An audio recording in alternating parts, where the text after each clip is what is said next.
Alrighty, friends and family, we made it to December. No Shave November is over, so the mustache is back. But today, really quickly, I kind of just wanted to go over. I'm gonna be updating our Tazer Mini for our JL and our Gladiator. I like to keep it up to date, and then I'm also on my wife's Jeep gonna be unlocking a little feature that's going to allow us to do a light show in motion. We got a couple parades coming up, Christmas parades, and then we're going to be doing some toy drives. So it's a really cool feature to have while we're out there going through the parade and having to be able to have the feature of the light show being able to go off on the Jeep. And then I'll let you guys see that as well. But anywho, yeah, I just kind of wanted to give my little 2 cents and opinion on worth the purchase or not. And I definitely think that there was a lot of features that you can unlock with this thing. Also, if you do plan on making modifications later to your Jeep, you're going to be needing some sort of little programmer. And I definitely think that ZAuromotive lets you change a lot of the features that normally or typically you would have to take your Jeep into the dealership to change. I did pull it out completely so that I can mimic kind of like a first time install, so that way you guys can see how easy it is to install and program as well. Alrighty, so this next part you're going to want to do if it's a new install anyways, because you're going to get your module and you're going to want to connect it to the app from ZAuromotive to make sure that it's up to date on its latest software. It'll come with a USB supplied for it. You're going to connect it to your computer. It'll start flashing, letting you know that it's communicating. You'll then go up to the update. So this is going to show you the information on it, your device, if it's married or not married, the serial number for it, and then the current version that it's on. And then down here you'll see that there's a newer firmware for it. So we're going to go ahead and install firmware. Again, this is married because it is married to my wife's JL already. If it was a new device, the status would need to be unmarried. So once you hit install firmware, it's going to go through its little cycle of updating the Tazer Mini.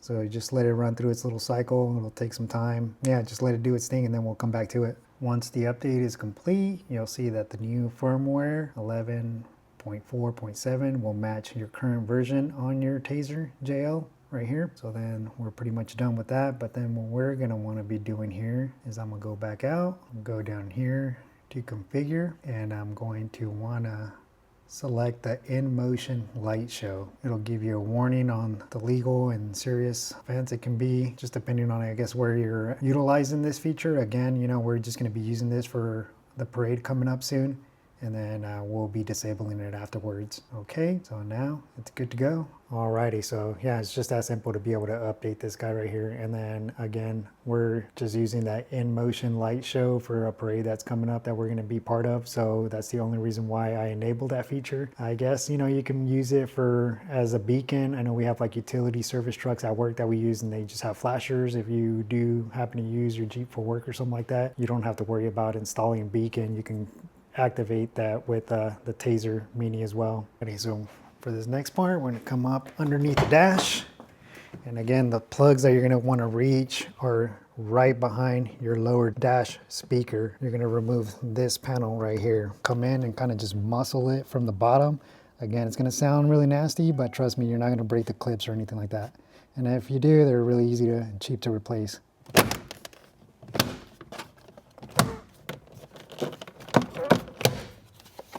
And then as you can see, one of the little clips did fall off, so you can just grab it, throw it back on there, you're good to go. Alrighty, so then you're going to want to come in here, and your OBD2 ports right here.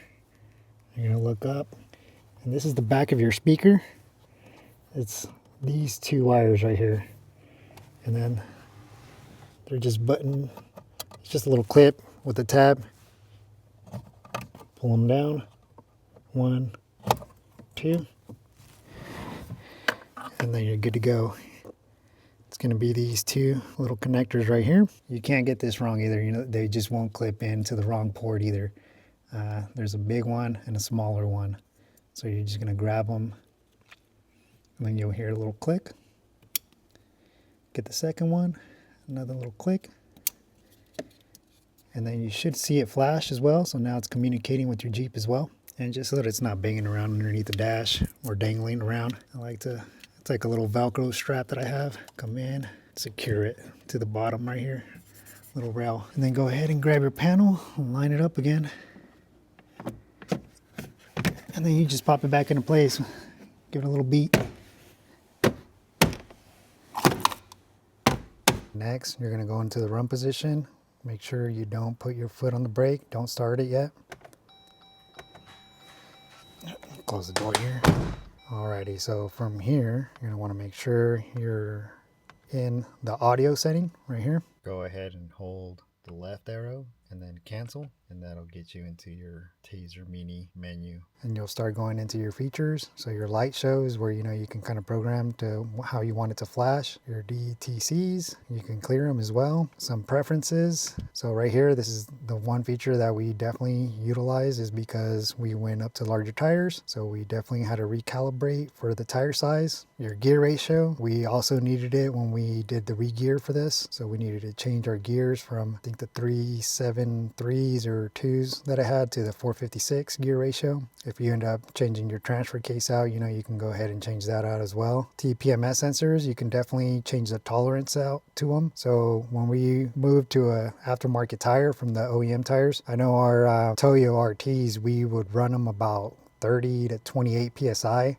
and we would always get the warning. So we ended up lowering that threshold to be able to accommodate for that. So that way our TPMS sensor wasn't always reading that we had low tire pressure at all times. Or if for some reason you end up getting rid of the TPMS sensors completely, you can go ahead and just turn them off. Your radio, so this has the 7-inch radio, and for some reason we wanted to put that 8.4 inch, we can kind of change it in the settings as well. Your lighting you're going to be able to change. So I know my Gladiator, I had mentioned that it came with halogen headlights, and I upgraded slowly to LEDs. So I was able to change it to be able to recognize that it had LEDs now instead of the halogen lights. And then it'll show your version and stuff like that. So once you hit marry, you're gonna want to do a complete full reboot. And every once in a while I like to do this, like our radio or something will kind of like tweak out a little bit. So I'll just kind of do a full reboot, and then usually the little gremlins will go away. It'll start its countdown, and from here just let it do its thing, do a complete full reboot. Once it goes through its full reboot, you're going to want to do a sleep cycle, and all you have to do is just go ahead and turn it off completely. You're going to open the door, close it, and then you're going to wait till the backlight of your dash goes off. Alrighty, and then once everything goes completely off, it kind of resets itself. You're going to want to go ahead and put it back into the run position without starting it. Let it cycle on again. I like to wait till it dings and the little check engine light kind of like flickers again. Once that happens and it's solid again, is when I'll go ahead and turn it back off, and then open the door, close the door, and then let it go into sleep mode once again. And again, remember, once you do a full reboot or make any kind of changes, you got to make sure that you do 2 full sleep cycles. That way you can just make sure that whatever changes you made that it fully went through the programming cycle, and your programming settings that you chose are actually going to take. Once you've gone and done your full 2 sleep cycles, now you can go ahead and just start her up. And then I think that's everybody's favorite feature, is that it'll memorize your auto start stop. It'll remember the last setting that it was on, and it'll automatically turn it off for you. Really quickly also, you can also program this side right here for little kind of like shortcuts. And then it's just really easy. And then you'll go through, and then you'll kind of program it to whatever you like. On the bottom one, I like to have it on the rear camera. So now, whenever I do click this little guy, even when the vehicle's running, we're on the highway or whatever, I can go ahead, if I want to take a peek back, I'll hit it, and then our camera will come back on. And then just to turn it back off, go ahead, hit it again, and it turns off. I have the top button right now programmed to start our light show. You'll hit it, and then it'll start a little light show. And that's all there is to it, honestly. It's pretty simple. The instructions that it comes with are really easy to follow. Again, you can find everything digitally on their website as well. Again, there's a laundry list of features that you can do with this thing. I think definitely for this Jeep, we definitely used it when we had to upgrade to larger tires. We had to use it again once we re-geared it, and then for some reason, if later on down the road we decide to get a better transfer case, because this is just a JL Sport, we'll be able to adjust the settings for that transfer case as well. And then again, yeah, there's features, there's live features as well. So once the vehicle is on and you leave it connected, there's just a ton more features. If you're hesitant about buying it, I would not think twice. Definitely best purchase that we've made for the Jeep, and it's something that we've kept using throughout the years. Again, we've had this for 3 years, and it's pretty cool that they still to this date send out updates, and their customer service is pretty good. I've had to email them a couple times when I was getting mine for the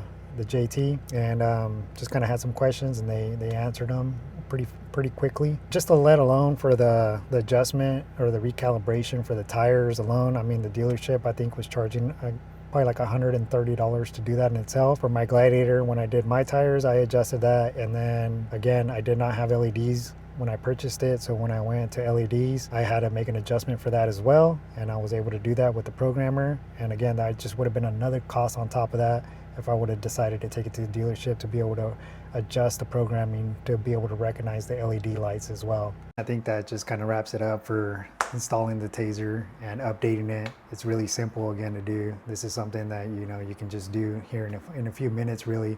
And I know it's definitely going to be a cost compared to the other ones. Right now it's still about $329. My opinion is that it's a really good investment for your Jeep if you're definitely going to be making modifications to it later in regards to the LEDs. If you're going to be switching those out, or if you're going to be changing your tire size, if you're going to be doing gear ratio changing. If you have a Rubicon model and you have a front sway bar, so you're going to get the anti-rock sway bar, you're going to have to delete the Rubicon sway bar disconnects. You can set the memory to be able to kill the auto start stop. And then I like to use it to kill that 3 honk that these newer models have. So whenever you leave the vehicle with the key fob in your pocket, it'll honk 3 times. You can go ahead and disable that. We've also disabled the seatbelt ding. My wife, she gets really annoyed about that, so she likes that we can go ahead and toggle that little setting off. Both of our Jeeps, I did enable the hood alarm on it, so typically anybody can just come and open your hood and nothing's gonna happen, no alarm, no nothing. If you do decide to toggle that setting on, anytime that somebody comes and opens your hood up, it'll basically sound the alarm, and then it'll kind of just hopefully deter somebody from kind of sneaking in under there or messing with some of your stuff. And then the light show is pretty cool again, like if you do car shows or you're doing parades or you're doing some night runs, and you just kind of want to have little flashing lights everywhere. It's a pretty cool setting. Another really good feature that I really like is also your third brake light. You can get it to where it kind of pulses. It'll start flickering anytime you push the brake. It'll pulse and kind of just give that little warning to the people behind you that you're about to make a stop or something. Again, there's just a bucket list of settings and things that you can do with it. Definitely think that it's a good purchase again. We bought it 3 years ago, I believe, for about $330, and for some odd reason it's still $330 still. So again, I think it's a really good purchase in my opinion. If I were to have decide what program I'm going to be using all over again, I think I would choose the Tazer from ZAuromotive. It's definitely a lot of features that you can get out of it. So real quickly, before I forget, if you for some reason do find one on Facebook Market that somebody's getting rid of, again, you can take your laptop with you and check and see if it's married or unmarried. I did purchase mine used on Facebook Market and it wasn't married, so I went ahead and purchased it. But I also, when I purchased it, it was the light version. And the light version, doesn't have as much features as the full blown out Tazer Mini JL does. It's the same module, it's just different software in there. And then you can use it to calibrate your tires and memorize your auto start stop and, very small stuff like that. But I ended up purchasing for like $100 on Facebook Market, and it's $125 to purchase the software to be able to unlock all the features off of it. So again, yeah, if you see somebody that's selling the used one for a really good deal, I would definitely snag it up. So that about wraps it up for me. I'm gonna go ahead and do the same update for our Gladiator as well. Make sure that that one's up to date. So I hope this was somewhat useful to somebody. Again, you know, we've had really good luck with our purchase on the Tazer Mini, and it's just been a really good product for us. We would go ahead and make that purchase every time. So hopefully everyone's having a great day and a good week out there. Until the next one, take it easy.